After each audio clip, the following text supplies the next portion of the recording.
Simmering away on a perfect summer morning, we find a 99-year-old narrow gauge steam locomotive on the old Denver Rio Grande and Western at Chama, New Mexico. There could only be one place for a scene like this, on the Cumbres and Toltec Scenic Railroad. Today, we will be taking a bus then train trip from Chama to Antonito and return, starting our day with a motor coach ride on US 17 up to Antonito. Before we depart, we see the Cumbres and Toltec 488 preparing for its trip east this morning. We will see more of this locomotive later on in the day.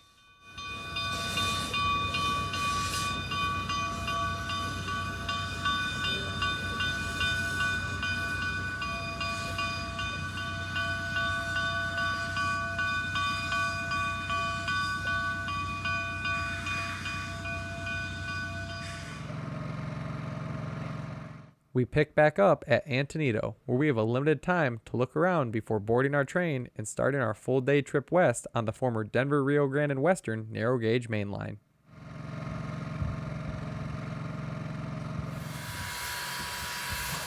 Our locomotive today would be the Cumbres and Toltec K36 number 489. Built in 1925 for the Denver Rio Grande and Western, this locomotive was returned to service in 2008 and converted to burn oil in 2021. Currently, the 489 wears a paint scheme inspired by the classic Rio Grande speed lettering, which was applied to these locomotives later in their careers.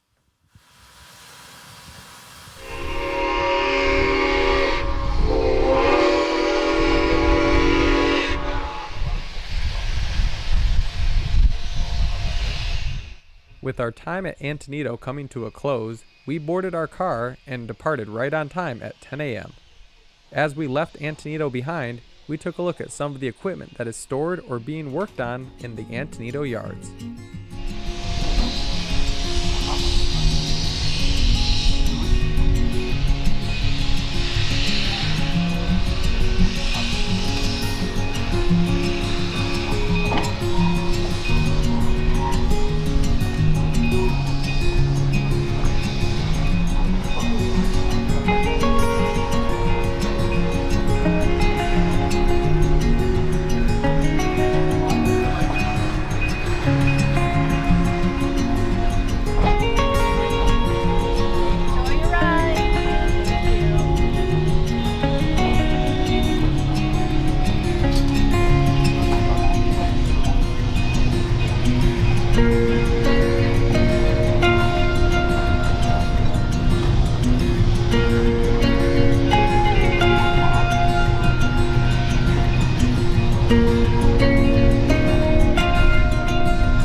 Heading west out of Antonito, the railroad goes through a relatively open and level stretch of desert. During this part of the run, we are treated to sweeping curves and wide open views. Despite the appearance, we are still steadily climbing towards the base of Cumbres Pass and the Continental Divide.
For our trip, we were booked into standard coach class.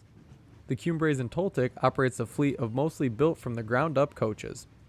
These cars mimic the style of classic narrow gauge stars and give customers a similar experience. Seating is 2x2 with opening windows. The seats were comfortable enough for the ride, and the fresh air from the windows was a treat in the mountains.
As we leave the desert, we start our climb into the mountains. We are greeted by amazing vistas with equally nice views. As we continue towards the midway point of Osier, we will be running on the literal sides of mountains while steadily climbing on our westbound run.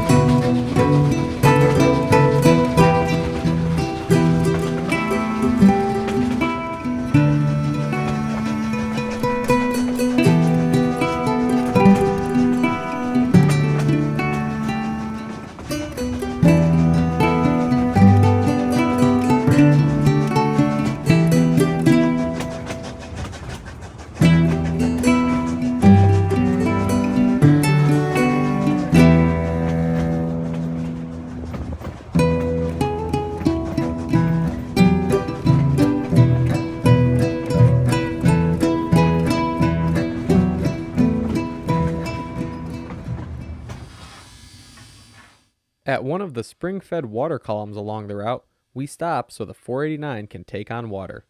In a steam locomotive, the water is equally as important as the fuel. In the case of the 489, oil is burned to create a fire which boils water. The water is then turned into steam, which is used to propel the locomotive. It is critical that the firemen keep the boiler filled to an appropriate level of water during the trip. If there's too much water, the locomotive could suck water into the dry pipe or throttle, which could cause damage. If there's too little water, the crown sheet could become exposed. This could lead to a whole host of additional issues that would cause damage to the locomotive as well. Because of these risks, it is often considered more important to manage your water than manage your fire when operating a steam locomotive.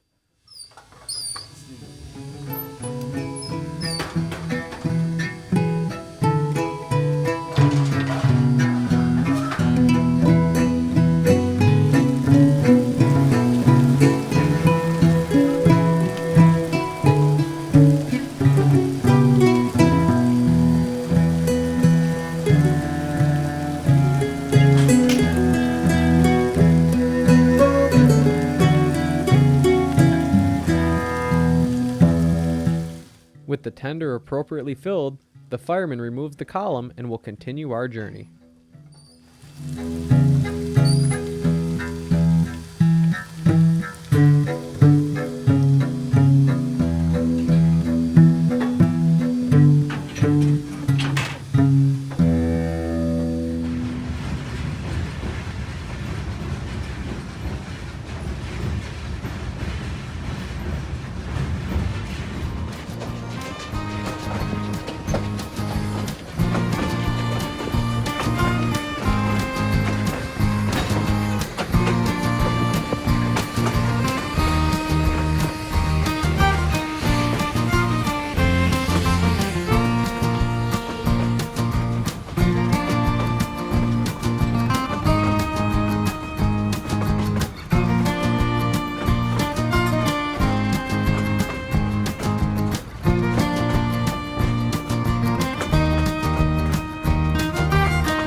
Just in time for lunch, we are starting our final approach into Osier. The first thing we pass at the midway point is the Osier turning loop. This is used when the railroad is only running half of the route or a locomotive is not suitable for the steeper grades west of Osier.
As we pull into our stop, we will meet the eastbound Antonito bound train. The Cumbres and Toltec 488 is pulling the eastbound train on this day. The 488 is wearing an as-delivered Inspire scheme with a backdated tender. While the 489 leading our train has been converted to burn oil, the 488 is still a coal burner as of the 2024 season.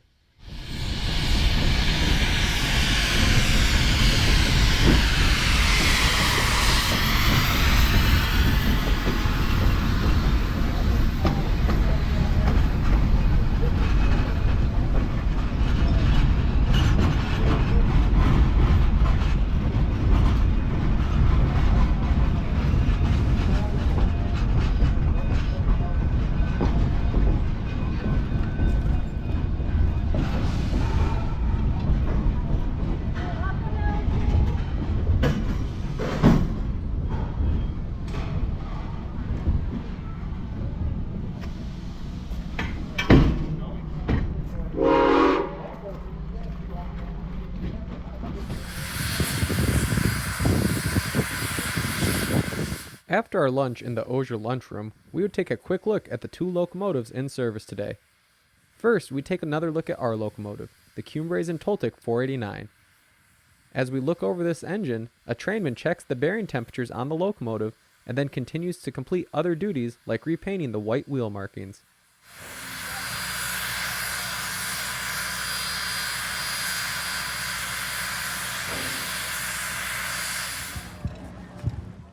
The car we have been riding in today is the 523, which is named Los Pinos. Los Pinos translates to the pines in English. Los Pinos is also the location of a water tower between Osier and Cumbres. On the eastbound train, we take a look at the 488. With now threatening clouds to the west, we look on as the 488 simmers. Thankfully, on this day, these clouds would amount to a bunch of nothing. On the right, we can see one of the speeders which follows each train and extinguishes any potential fires along the line.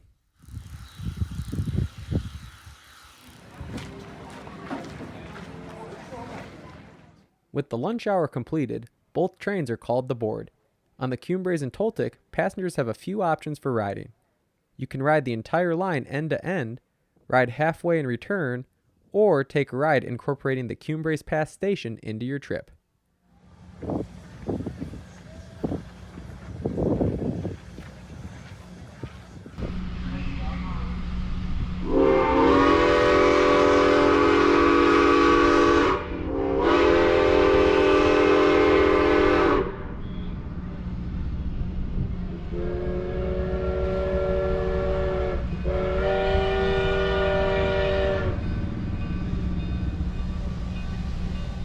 Just after 1 p.m., both trains whistle off at the same time.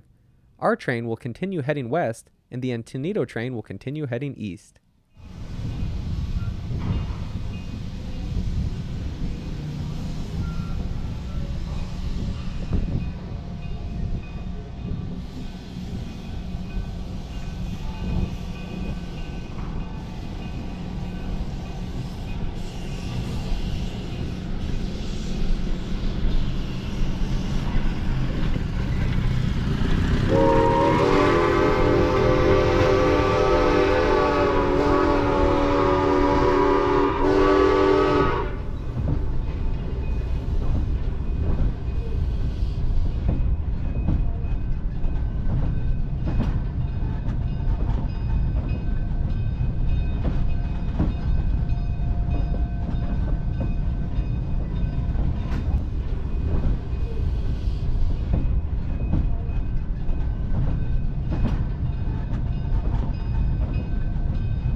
As we look to the east across the stunning vista at Osier, we can see the Antonito Limited continuing their journey through the mountains.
After departing Osier, we will continue our climb to Cumbres Pass, the highest point on any railroad pass in the United States.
As we enter the yard limits at Cumbres Pass, the locomotive engineer gives the whistle command for stopping at the next station.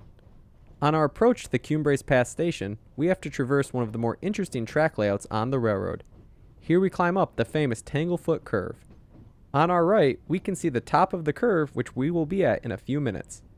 At this location, the railroad doubles back on itself in order to gain enough elevation to get to the summit of Cumbres Pass and the Cumbres Pass station.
As we complete Tanglefoot Curve, we can see our fire suppression speeder, which has been following us all day, below.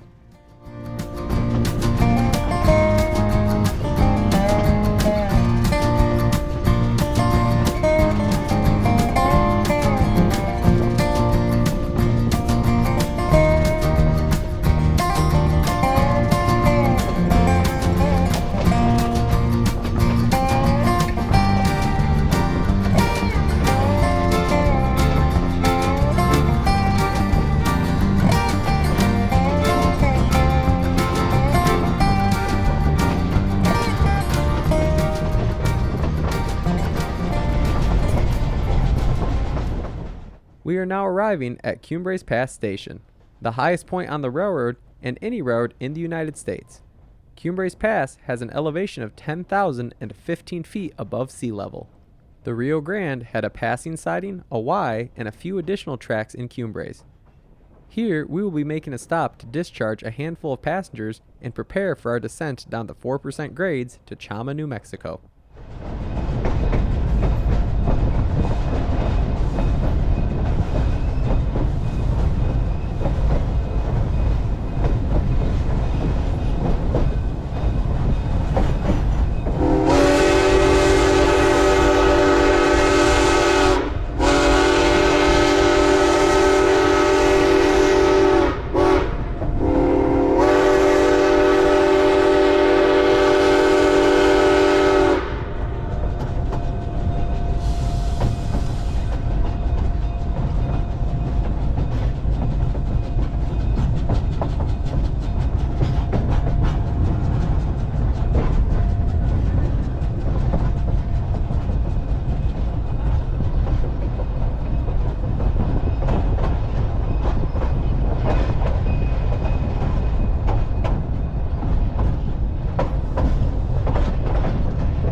With the station work complete and retainers set, we departed Cumbres Pass to start the final part of our day-long journey. And that's what we thought, yeah. Yeah, he had cleaned the room for that material. Basically, we have to have the trailer made to satisfy the original. I don't know about Colorado, New Mexico, or else.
While descending to Chama, it is very common to get brake shoe dust due to the heavy braking required. From Cumbres Pass to Chama, there are grades in excess of 4%. During the early days of the narrow gauge, brakemen would run along the roofs of cars and apply high-mounted handbrakes to control speed.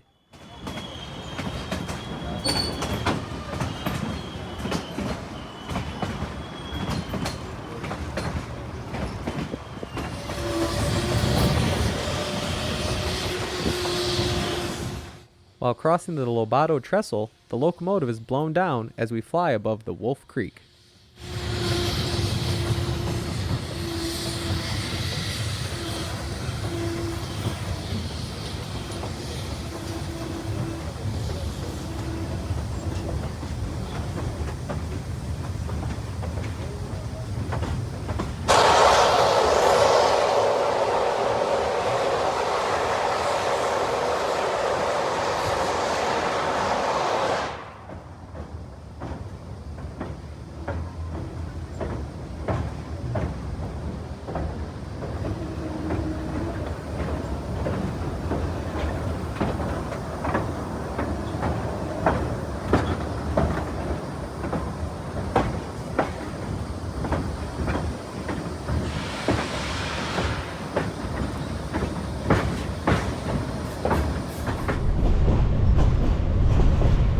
On our final approach into Chama, we would cross over the Rio Chama on a through truss bridge before entering yard limits.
As we approached the station, the engineer sounded the whistle to alert anyone in the yard and station ahead of the train's arrival.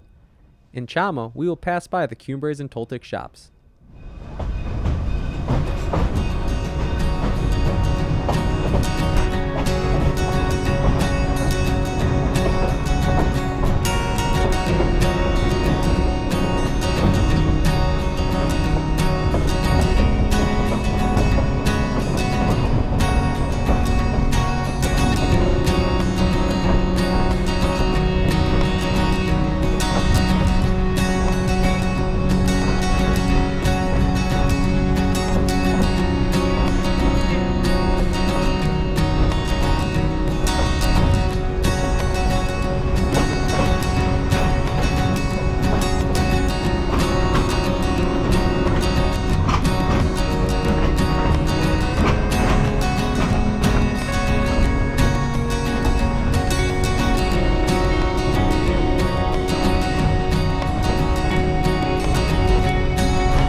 As we pull to a stop, our trip on the Cumbres and Toltec comes to an end at the beautiful Chama station.